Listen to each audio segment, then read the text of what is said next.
Welcome, teacher friend. I'm Lori. And I'm Melissa. We are two literacy educators in Baltimore. We want the best for all kids, and we know you do too. Our district recently adopted a new literacy curriculum, which meant a lot of change for everyone. Lori and I can't wait to keep learning about literacy with you today.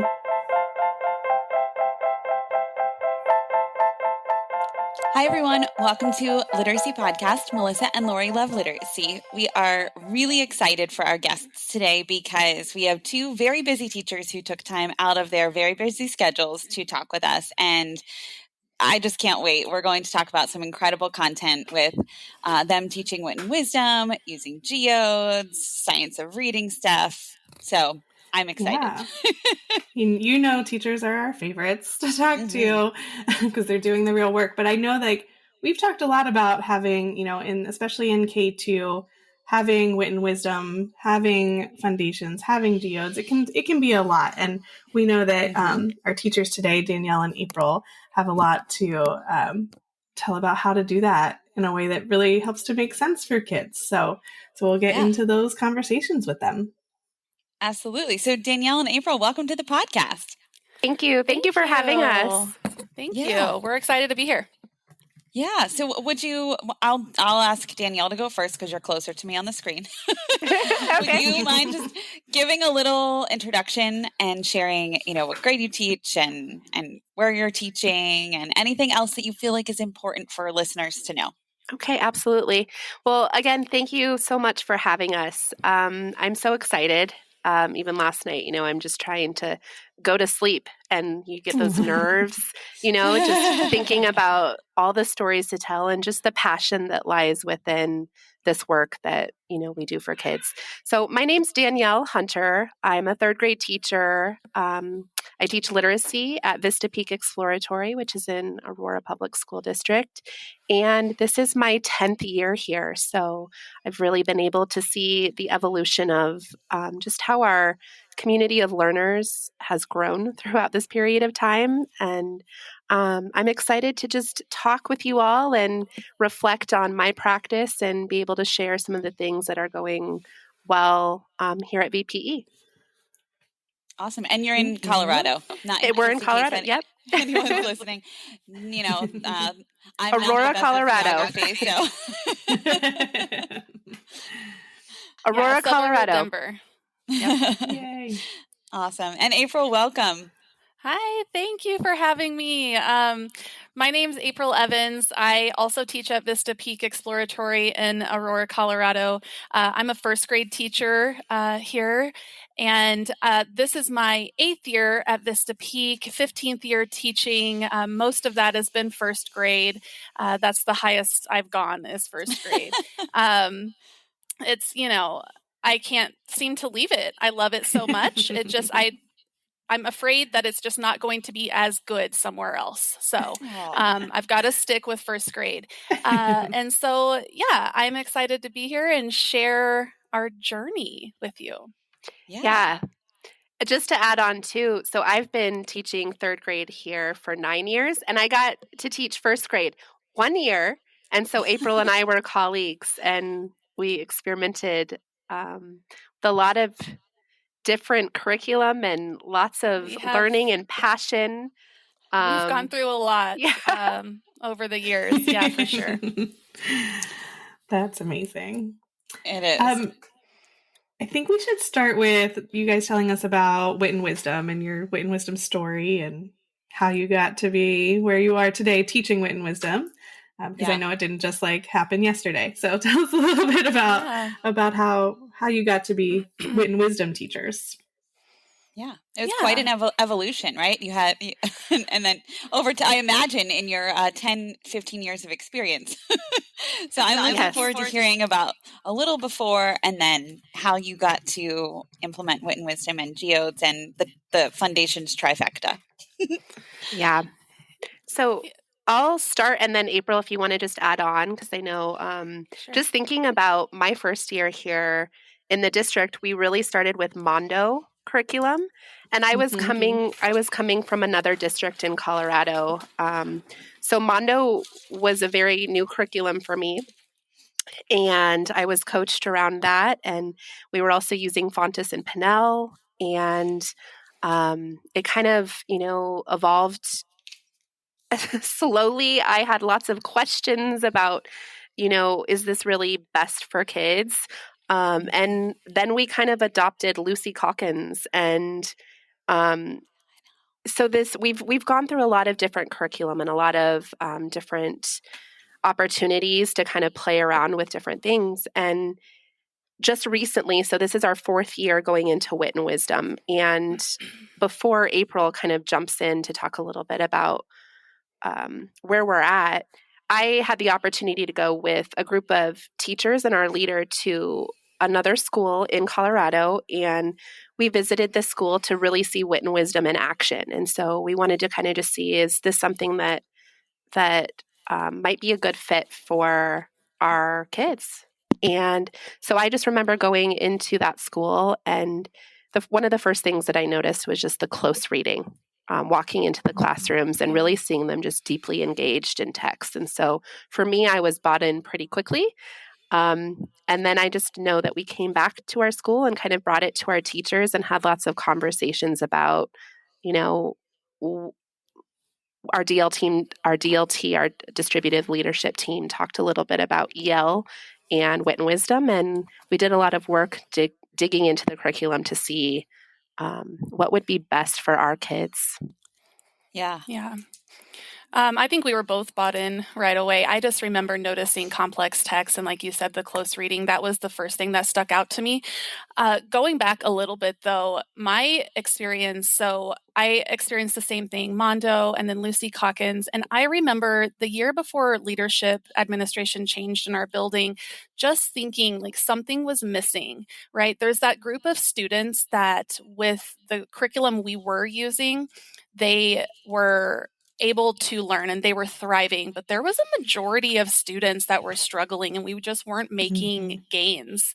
And I remember going to my POC, so my point of contact, the vice principal at the time, and saying, what's the chances of getting a new literacy curriculum? There's got to be other things out there that we can explore. And so we just happened to get new administration, and with that came the new curriculum. I didn't get to go and see the school, the teaching like Danielle did, but I do remember digging into the curriculum and just recognizing the high standards, the work that students are doing, the complex text that they're digging into, and yeah. Wit and Wisdom led to Geodes. Geodes came, so we got Wit and Wisdom November of that year because we had to, find the curriculum that we wanted. We got it in November. That spring, Geodes was released for first grade. And when Geodes was released, it's like my mind exploded with all of this. Whoa, we had been using guided reading text, and maybe this is a whole other conversation. I don't know. I could talk forever about this, but Geodes came and the connection to Wit and Wisdom was mind blowing. What they were reading in Geodes directly connected to what we were learning in Wit and Wisdom. It was beautiful. And then the next year, we incorporated foundations. And so now we have the trifecta, like all 3 programs working together. And it's just, I like to say it creates magic in the classroom. And I'm like, it literally makes me just smile and so happy for our students. That's so cool. I love that. Can I also add that going back to what you had said about like Daniela, what you had mentioned that you were using early, before you adopted high quality materials. In Baltimore, it's such a similar story. We had Mondo kits as well, and I never really fully understood them, and it felt like really difficult to understand. And we had like the leveling with guided reading and things like that. And then it's interesting because we also at the end came down to EL and Wit and Wisdom. And the thing that tipped us, I'd love to hear if what tipped you toward Wit and Wisdom, or, what tipped the scales to Wit and Wisdom. But the thing that tipped us was the teacher guides in EL were very heavy on teacher material, and it felt more user-friendly to use wit and wisdom, as well as like multiple other things. But I remember that being a really distinct conversation that stood out to me, that like this might not be as user-friendly. And anyway, I was curious if you had any insight on that, because I think it's, people listening are always like, what, they're curious for the stories behind, like the really specific nitty gritty details. So I'm curious if you have any details like that you can share about what tipped it toward wit and wisdom. I mean, besides the close reading and the incredible texts and the integrated approach, all of those really cool things that we could talk about forever and ever. Yeah. So, when I reflect on just my experience in the classroom, I just remember Mondo and having conversations with kids about what level am I, and like, oh, well, my mom said that I can't read this level because this is too hard for me, and it's just as defeating.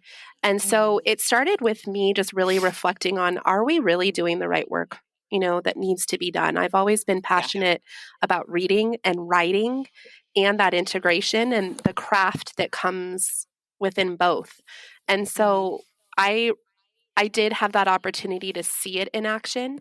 And what I saw is just the engagement, the strategies, the interaction with kids, the community that it fosters, because we have different experiences and background knowledge. So playing around and kind of piloting with the materials and just jumping into the work, I came back immediately and just immediately started the pilot lesson, module 0.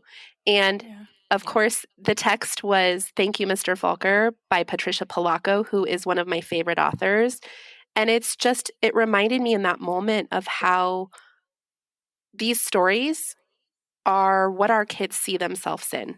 You talked about the engaging text, but watching the kids and hearing the kids in the classroom and participating in Socratic seminar, it was that feeling, the experience of just having kids truly be immersed into learning.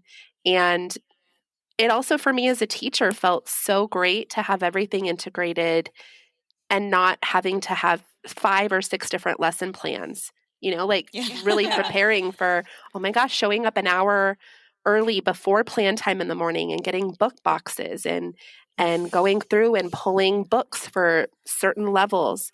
It just, it's the feeling for me. I think that kind of also defines me as a person. I'm a feeler. I would agree. I'm a feeler. I'm a very You sure are. You sure are. Something going back to EL, and I don't have much memory of EL. But is it a K-8 curriculum? See, and I don't remember, because I feel like what tipped us is we teach in a K-8. Yeah. And we wanted to be aligned K-8. And I believe they were revising their middle school. At least when we were adopting, they only had K-5 available at the time. Okay. That could be different at this point. Ed Report's only rated K1, 2, 3, 4, 5. Maybe there is a 6-8, but I can't find it. I think they originally had one, but they were revising it. Okay. Melissa, are we getting a cameo from your cat? Always. Sorry. He's a very needy cat. The cat, the cat is passionate about literacy too. Yes, that's right. That's right. Yeah, I think it was important for our building to be vertically aligned, and having the actual text in students' hands. They each get a copy of the text was huge.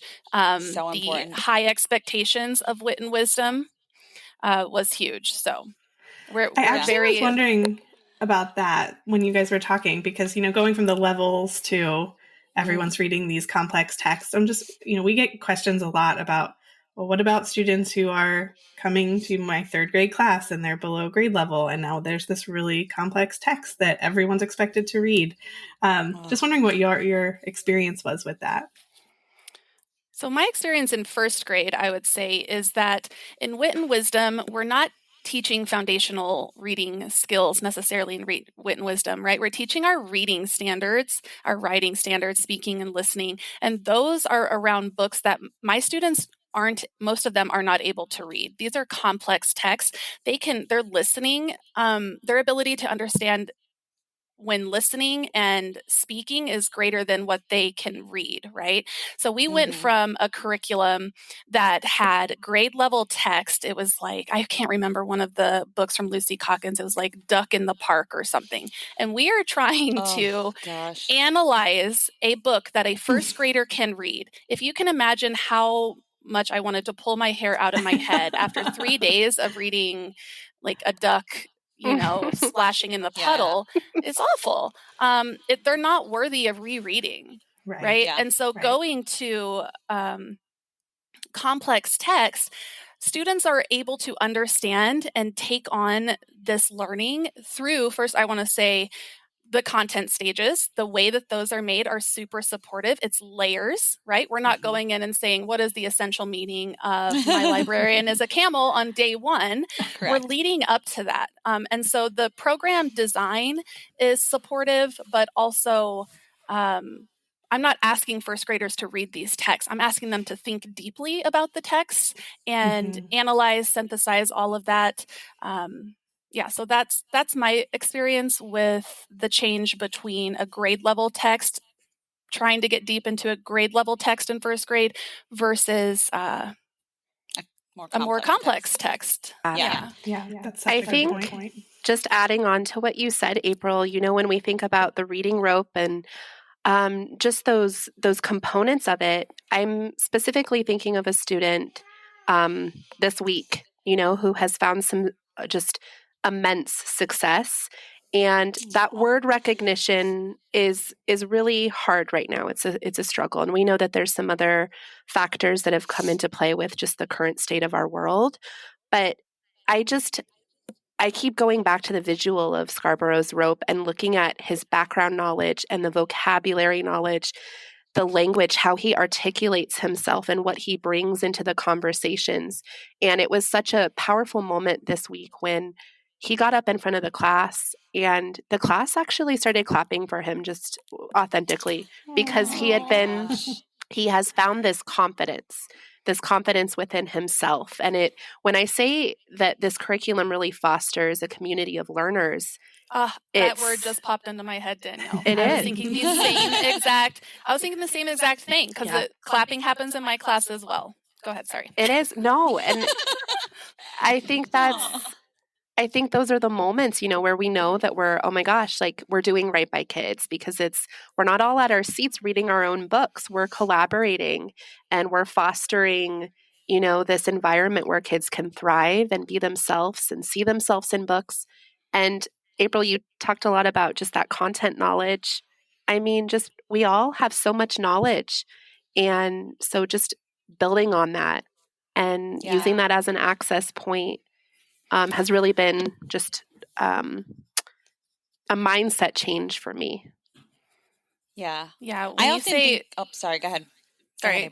When you say mindset change, that makes me think about we really did have to unlearn a lot of things that we had worked so hard on for so long. And so it took a lot of vulnerability from us, a lot of flexibility, but I think we're continuing to grow. And when you say content knowledge, the first thing that stuck out to me one of the first things, as I've already said that, when we got Wit and Wisdom was that we're not just planning for standards now and task-based lessons.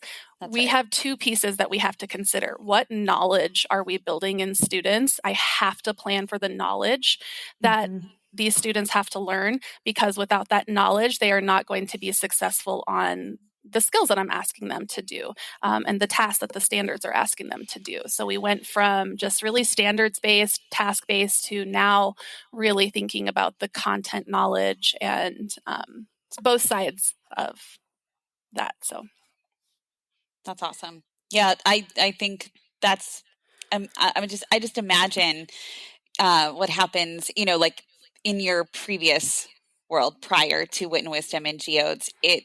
I imagine that it would just be focusing on the skills and not the knowledge, which when you think about it is that's leaving like half off. That's a lot to miss. And Yeah. I think that's why the four of us are sitting here today, because when Melissa and I were in Baltimore, when we were looking at the materials, we're like, this is it. This is what has been missing for so long from the literacy that we've been trying to implement. But then also that cohesion piece that you mentioned, April, I think you mentioned that, right? With the span of K-8, like having that cohesiveness, having that, seeing like both that horizontal and vertical growth. So, across the year and then up through the grade bands, and just how everything grows over time. Is there anything that, like, keeping that in mind, is there anything that, April, you in first grade, and then maybe Danielle, you in third grade, are seeing as kids like progress over time? Like, I'm wondering if maybe the way that a Socratic seminar is executed, or something that you could elevate, like an instructional routine or a writing model that you'd like to share as an example of how that might grow over time.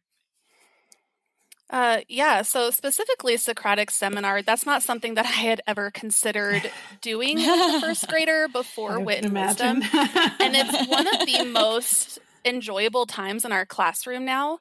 Students love it. So we like to use the fishbowl method in first grade, just considering attention span and things like that. Fishbowl is effective. And so really in Socratic seminar, you get to see the knowledge and skill coming out all at the same time, right? They're able to express themselves, and it's a really great opportunity for all students of all ability and everything to have a chance to speak and shine and create community in the classroom.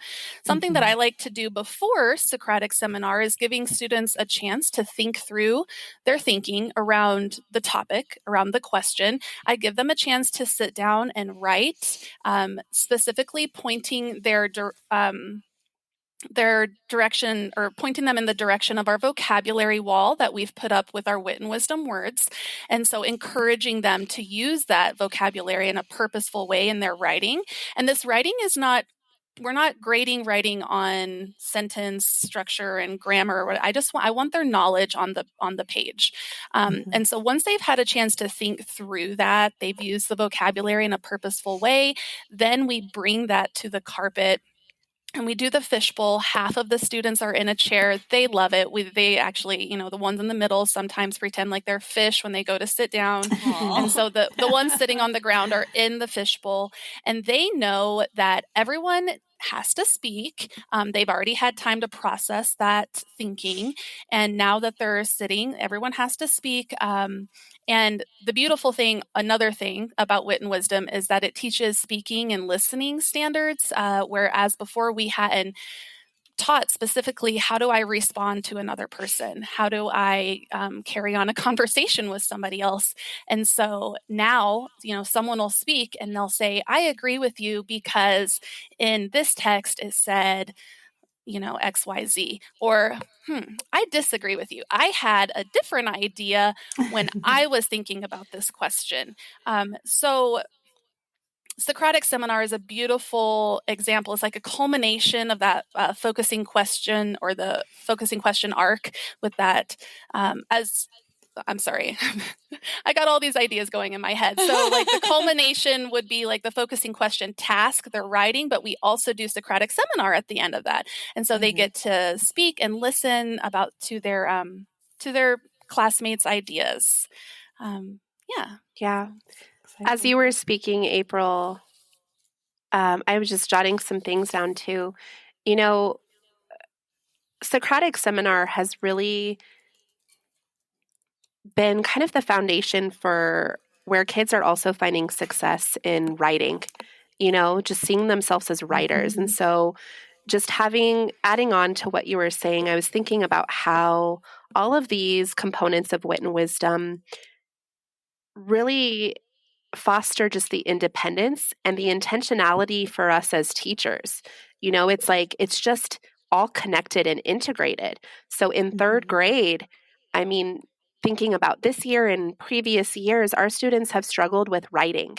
and really being able to explain their ideas. And something I've noticed over time is, I will talk with a student, I'll confer with them, and they're able to verbalize it. And so they have that language, they have their ideas and their background knowledge, and then the knowledge that they're understanding from text, but then they're struggling with the transfer to putting it on paper.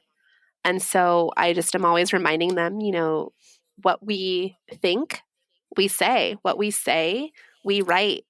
And I think for us as educators, we just also have to live in that space of it's messy and it's going to take time and we have to be patient. And I finally, right now, this school year, I'm getting to that spot where I'm seeing all of that hard work really come in, and I'm seeing the kids' growth. So recently we had a focusing question task, and Socratic Seminar really supported them in that oral rehearsal and being able to practice the vocabulary and use the vocabulary to explain their ideas. And that was a huge aha for me this year is, oh my gosh, vocabulary, we're not teaching this in isolation. Yes, I have a vocabulary wall, but it's there for access, to remind kids that these are the vocabulary that we're using to explain, to justify, to understand these topics. And, our kids are now starting to attack 4-paragraph essays. And it's amazing. It's amazing. Yeah. Third grade writing is amazing. and boy does it evolve throughout the year too. Right. Like thinking about them coming in and struggling with even sentences sometimes. I know I'm just kind of specifically thinking about the current state of our world and where we're at, but yeah. Sure. Danielle, quick question, and then I know, we have lots more to talk about, but when you said that example about the vocabulary wall and students really using those words to explain, to justify, can you share if maybe there's a word wall or a vocabulary wall in the past, how that might be different from what you're doing now in Wit and Wisdom? Yeah. Well, even when I started Wit and Wisdom, my current state of practice was really, thinking about the vocabulary words. What are these words that we need to know, be able to read? And I think my practice has really grown a lot in the past 2 years of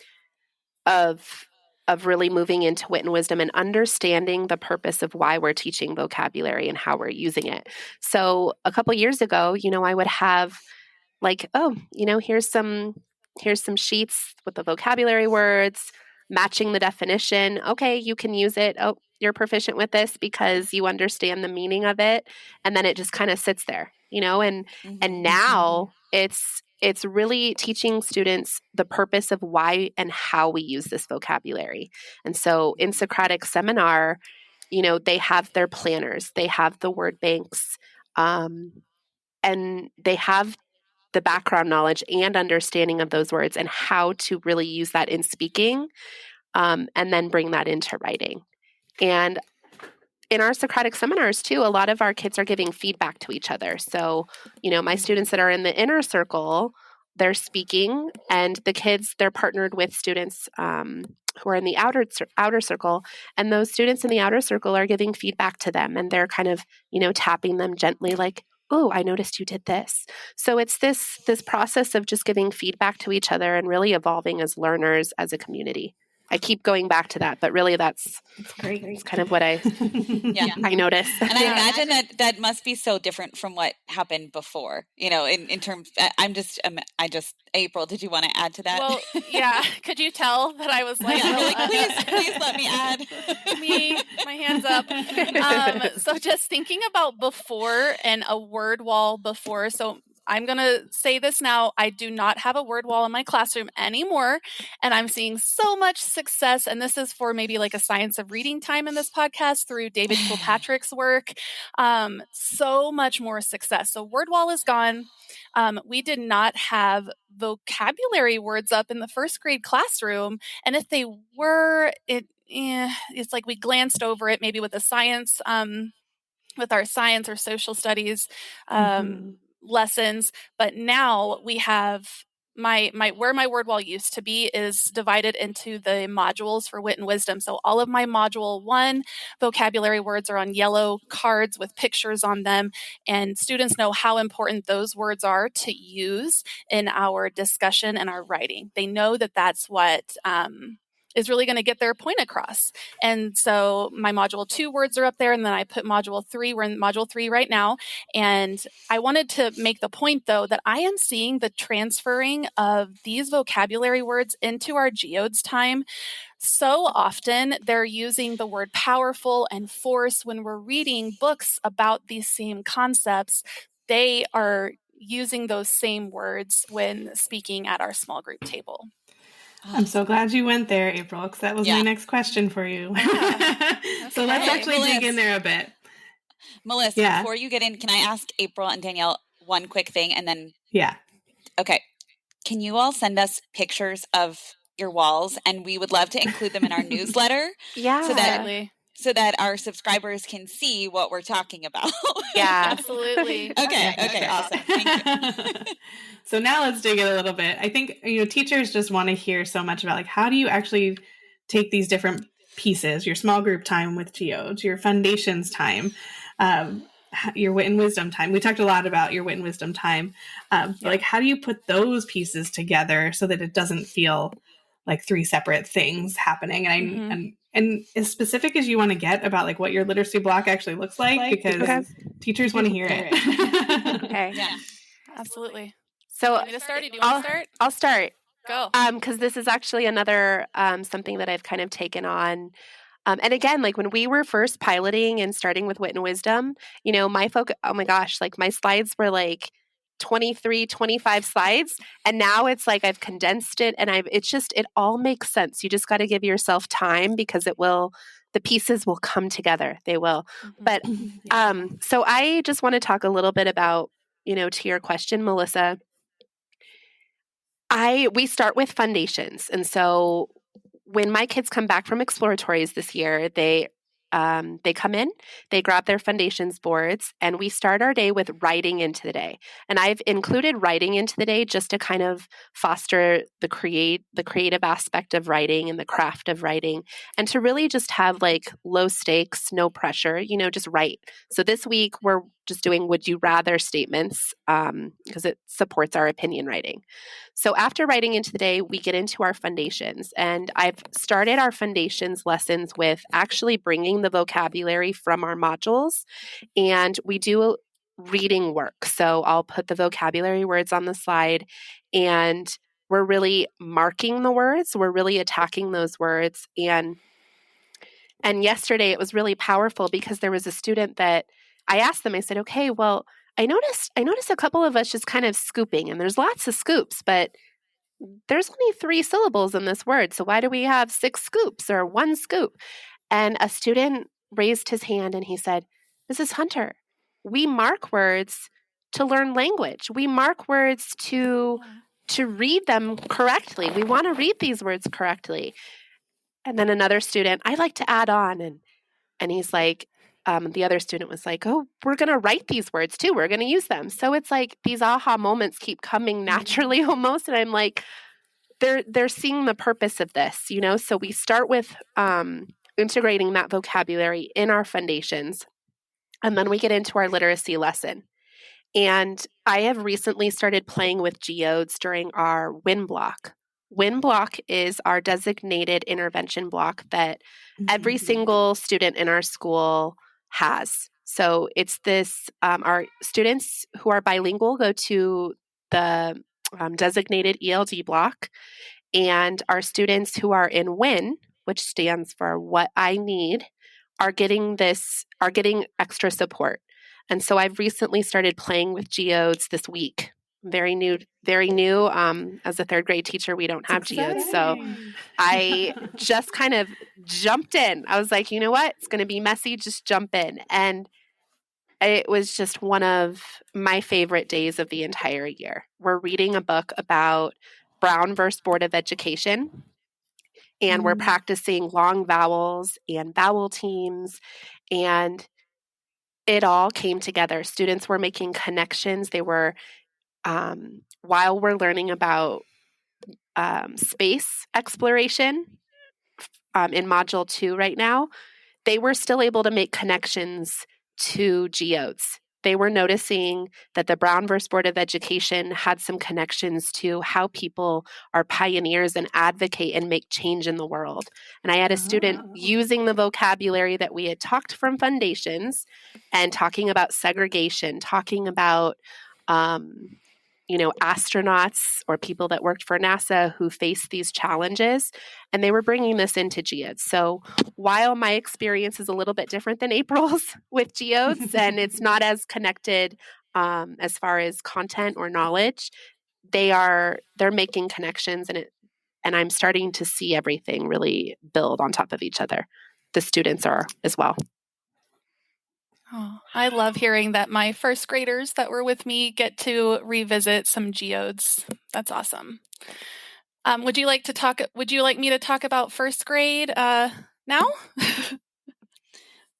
Yes, please. Yeah? Is that good? Okay. Is that good, Melissa?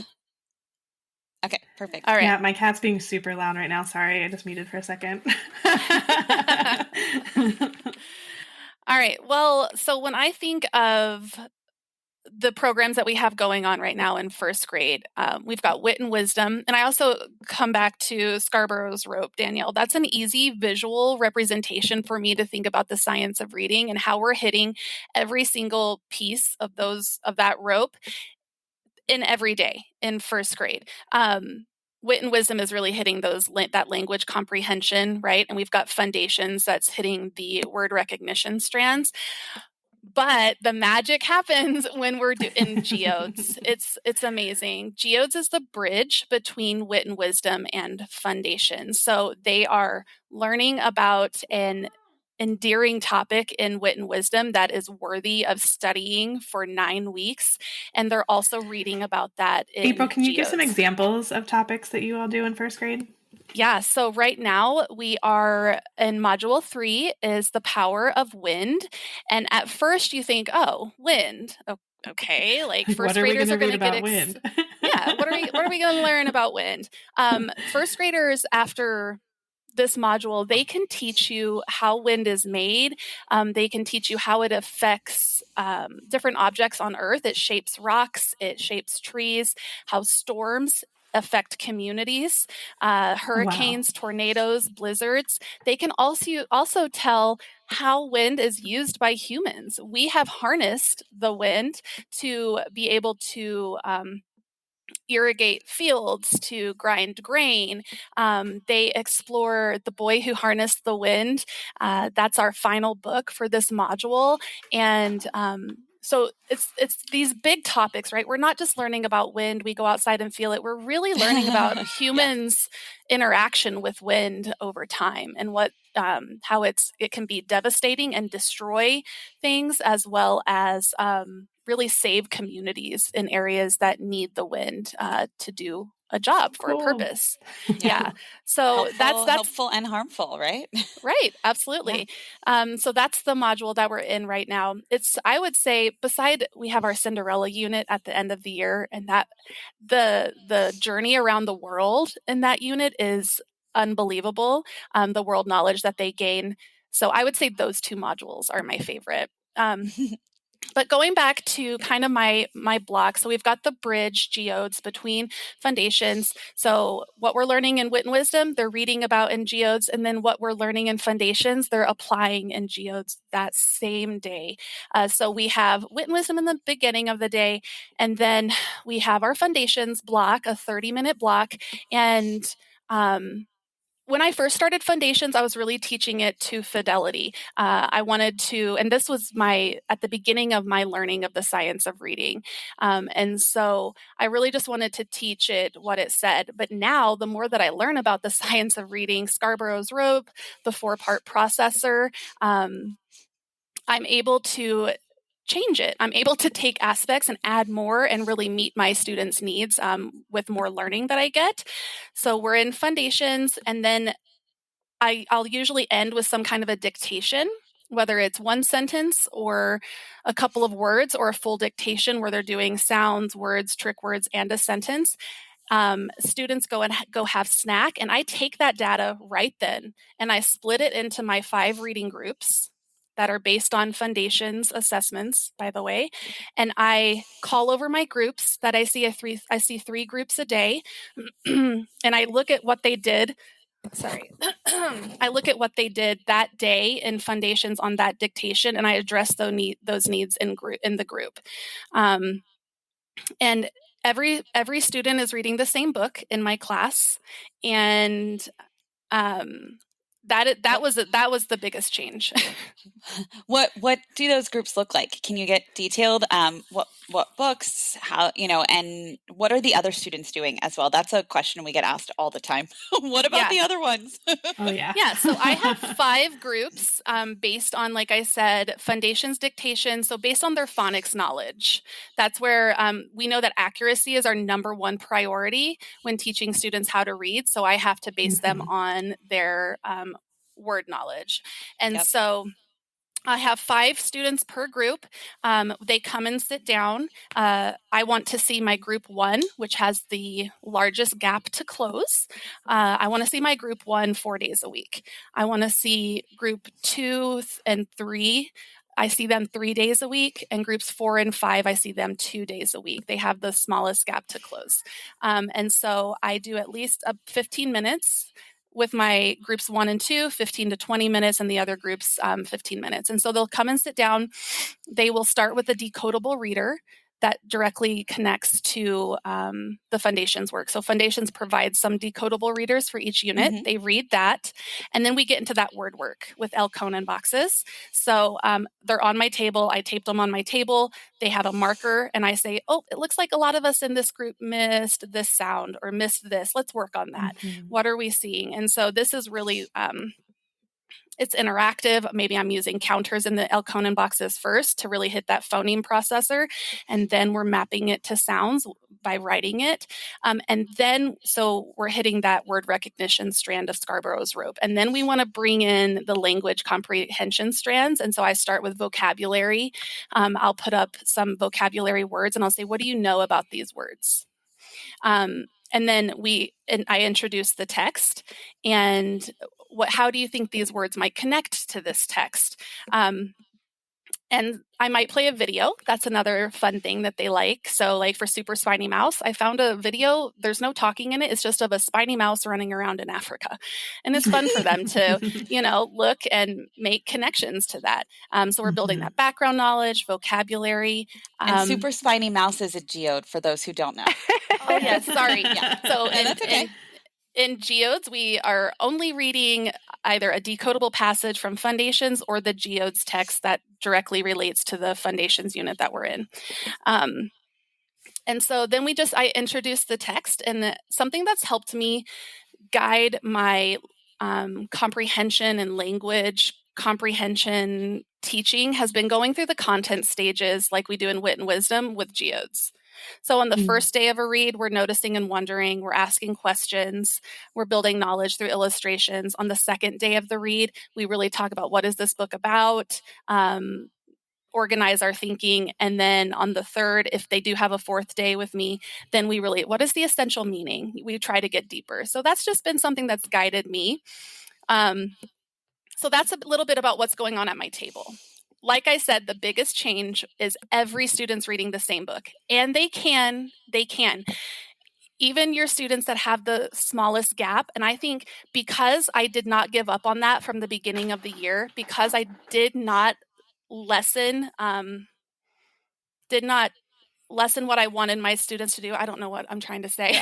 Your expectation? I did not lower my expectations for that group. All 5 of my groups can fluently read every Geodes text that I put in front of them.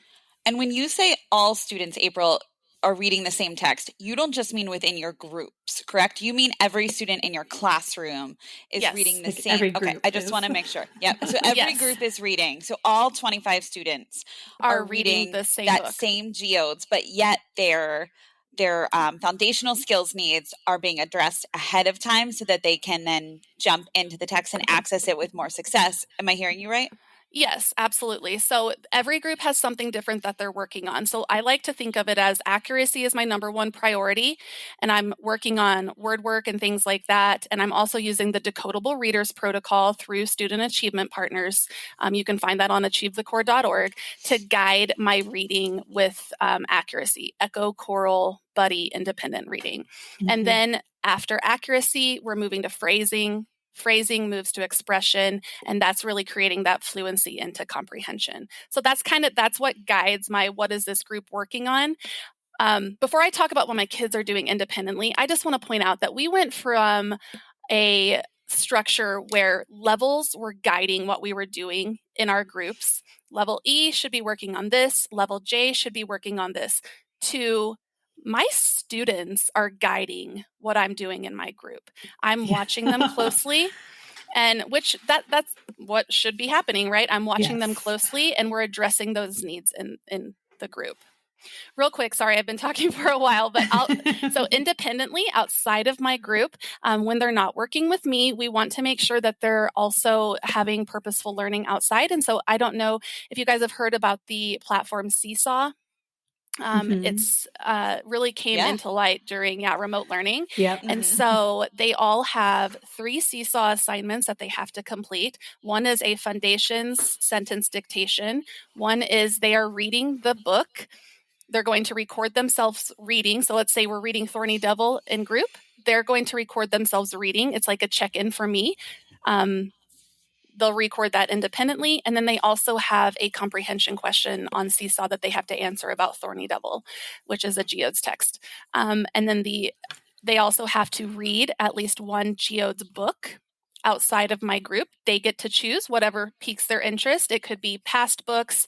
I sit out future books. I'm not limiting them to anything. I want them to choose the text that they want.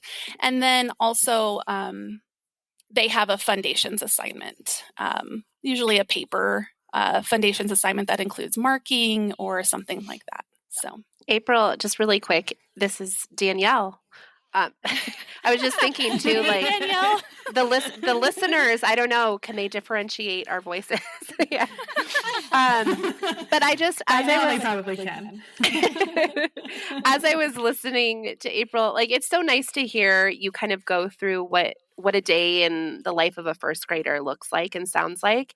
And I told you I just kind of jumped in with Geodes, and prior to Geodes, I'm pulling from like ReadWorks. I'm pulling from lots of different books that I have, going up to the library and kind of finding text sets and really connecting it. So if they're reading about the Brown versus Board of Education, maybe they're reading another article about Thurgood Marshall or, other topics that are connected. But it's nice to hear you really talk about those components and what that looks like, because our third graders are also used to that. So when they're coming to third grade, they're making those connections. So yesterday when I jumped in, I told them, I said, you guys are kind of like my experimenting group right now. Let's see, let's jump into this text. And it's nice for me as a teacher to also reflect and kind of think, okay, we did that yesterday too. We did that. Oh, we did this a little bit differently, but it just reminds us that we're vertically aligned and just supporting our students throughout their entire education here at school. Yeah. I was thinking something similar, Danielle. It must make so much more sense for students to, like, in your classrooms on a daily basis, feeling like these things connect and they make sense together. I learn something over here and it connects to the next thing. And then like you're saying, from year to year, seeing that connection too, I could imagine as a student feeling like much more confident than every teacher teaches something different and I don't know what's going on. Yeah. Oh my gosh. I feel like I want to say now that I want to have you both back on again. We have to do this again because we could just keep talking. I have so many things we didn't get that I could talk about. We like to talk. I'm looking at the notes. I'm like, we didn't get to half of what we prepared for with you all. So. Well, and I think that also just shows, I appreciate listening to all your episodes too, because it's just so nice to talk with people that are passionate about this work. And it just feels good. It feels good to know that we're learning and continuing to be together. learners. Yeah. Okay, I will do a little teaser for what we might be able to talk about next time is debunking the learning to read, reading to learn, because what you both shared is that that's not a thing. And we know from our episode with the fantastic Nell Duke that she also agrees that it's not a thing. And lots of other researchers do too, but you all showed in practice that it's not a thing. You know, we don't in K2 learn to read, and then in 3 and above read to learn. It's both and all the time.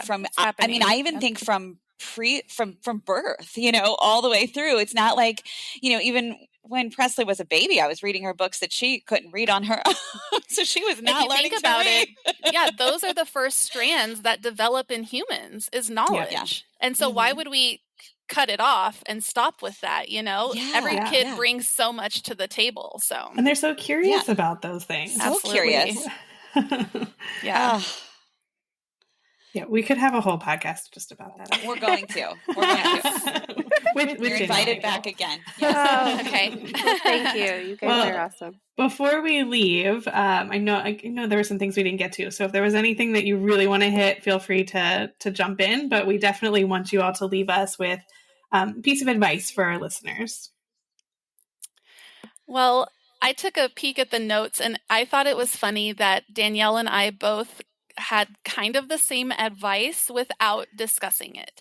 I saw what you typed in there, Danielle, and I was like, hey, I was going to say that. Did you see my essay? Does that surprise you? I read it. I love it. And it was great. But I guess the thing I want to leave with is that we are educators and we have to continue to learn. Like I said before, we had to unlearn a lot and be vulnerable and flexible. And because we were able to do that, it's really changed my life. It lit a fire inside of me to explore the research, to get my master's. When all this started, I was like, master's in literacy, it has to happen now. And just the continuing need for more knowledge about this, just to continue to learn as educators, because we know that when we do that, it benefits our students. So my advice is similar to, you know, when I kind of started reflecting, there's so much to learn. There's so much, you know, I know we have so much in our minds, but we've been digging into neuroteach and just really how the brain works. And we're bringing this to our students as well. So in their RSEL lessons, they're learning about how their brains work. And I think that's been so powerful. So my advice is just, I think of this chapter 12 in this book, and Glenn Whitman says, you know, teachers are researchers. And it says that students spend more than 1,000 years learning to get better at their core knowledge and skills. And it's rare that a teacher will get above 30 hours a year. And at first that kind of like hooked me. I was like, I feel like I'm learning like so much. And we're learning these skills. We're learning so much to improve our practice. But it also makes me reflect on just how we're building our own knowledge and supporting our own passions and really being learners in front of students. So, you know, speaking my own truth, I feel like I'm learning something new to improve my practice every day. And my advice is to be a researcher of your students, for your students, with your students, and just evolve together, because our world is changing every day. And so we need to also have that mindset to change along with it.